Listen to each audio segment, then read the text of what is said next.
This is Dealmakers Weekly Wind Down. I'm Sara Sharp. I'm a deal attorney who specializes in accounting practice buyouts. This is where I open a bottle of wine at the end of my week and discuss some of the things that I had the good fortune of learning this week. So this week, the bottle of wine is Henri Champlot Cremant de Bourgogne. Nailed it. I'm sure that was butchered. Brut Rosé. So it's almost like an orange wine, you can see, but it's got sparkles. So the tasting notes on the internet indicate it is long, crisp, zesty, and luxurious. We'll see if that's accurate. This week, a lot of the feedback I've heard has related to employment matters. Every year, I follow up with people on how their closing went, how their first tax season went after I helped somebody buy an accounting practice. Sometimes people are really busy, so it's hard to always hear back, but I had the good fortune this week of hearing back from a few clients from prior years. And I always say, is there anything that you learned after closing that you wish you had known prior to closing that I can tell people about, that I can learn from, things that I can do better? This week, a lot of the stories circulated around the employee culture that people bought into. So when you're buying into a company, it can be really hard to know what kind of culture that is because you don't get to meet with the employees until after closing a lot of times. And it's not like a quantitative number you can ask. So how do you evaluate that? Is there a deal where their culture is so bad and so broken you wouldn't want to buy it, even if it's quite profitable? There probably is. There's probably one that is so extreme that you think, I would rather not buy into that than have to get in there and correct it. So how do you evaluate that? I think that you can certainly extrapolate a lot of information on these smaller sub $5 million businesses from the personality of the owner you're interacting with. So very important, if there's a broker involved, to get straight through to the seller, have a lot of discussions with them. As you know, I'm always hammering the drum of put everything you can in a letter of intent. One of the reasons that it's good to put all of your deal terms in the letter of intent is then they get negotiated and you have a little back and forth with the other side, right? That can tell you a lot. The way somebody acts in negotiations is incredibly revealing, and it's good information to have before you go too far.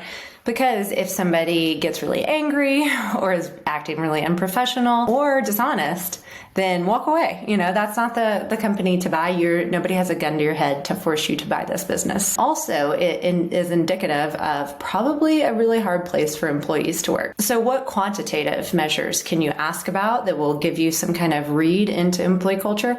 You know, average lifespan of an employee, right? Personnel files. What is turnover like is quite helpful. But for these small companies, a lot of people have been there for a long time and they might not be turning over, but it doesn't necessarily mean that they're happy at work or that it's a productive environment that would fit well with other companies. It could still be really problematic. I will say some indications that I've seen of good culture on the front end during the diligence process include, I'm thinking of one deal where the seller put together, the diligence request was, please name your employees, how much they make, how much they work, and a couple of other specific quantitative features. And he did, but on the spreadsheet, he added a column that talked all about the great strengths that each employee brought to the equation. And it wasn't asked about, but it really struck me as admirable that he saw a spreadsheet and questions about numbers related to his workers and thought, this doesn't show the whole picture. I have to add stuff because I want you to know that it was all very, very complimentary too. So the way it was written was, Susan has an extraordinary organizational ability we would be lost without, and is incredibly personable. So many of our clients adore her. It was really, really revealing of what I suspect was a really, really healthy work culture for that target. So that might be a move for the diligence process, is to ask about the strengths of a person's employees. And it's not so that you can find out the strengths of the employees. It's so that you can determine how the owner views his or her workers. And that should tell you something about the culture. So maybe you buy a company, you step into it, and you slowly or immediately learn that the employee culture is not what you hoped it would be. It's not the end of the world. That can happen a lot. And I've gotten those phone calls over and over again across years and years of practicing law. And there are a lot of interventions that you can use to correct a corporate culture. There's a lot of great coaching resources. I'm thinking of CPA specific ones because I do so much accounting. Oh gosh, there's so many. Brian Amon, Douglas Slabow, Eamon. And I think Slabow. Douglas, tell me if I said your name wrong. Great coaches who can help correct that kind of thing and get in there and kind of give you some really reasonable real-time feedback of how to adjust culture post-closing. And then, patience and intentionality, I think, are necessary to overcome, kind of right the ship if you're going that direction. So those are just some thoughts from this week, having had a lot of folks who encountered employee cultures that were not what they hoped they would be after closing, and figuring out what are ways prior to closing that you could possibly address that. But look out for it, ask questions.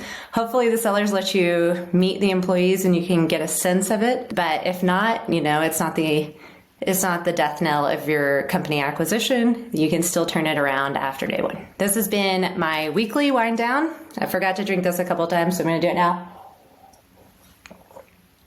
Crisp, long, luxurious, and zesty. It was a great week. I'm always glad to hear from everybody. So if I've helped you buy or sell a business, reach out. I'd love to hear how it's going. I really would. That's pretty much my favorite time of any day. My favorite meetings are hearing how the post-closing process is going and learning from it. So this is Weekly Wind Down. If you find this helpful, please like and subscribe, give us comments, whatever platform we're on, do whatever makes sense. See you next week.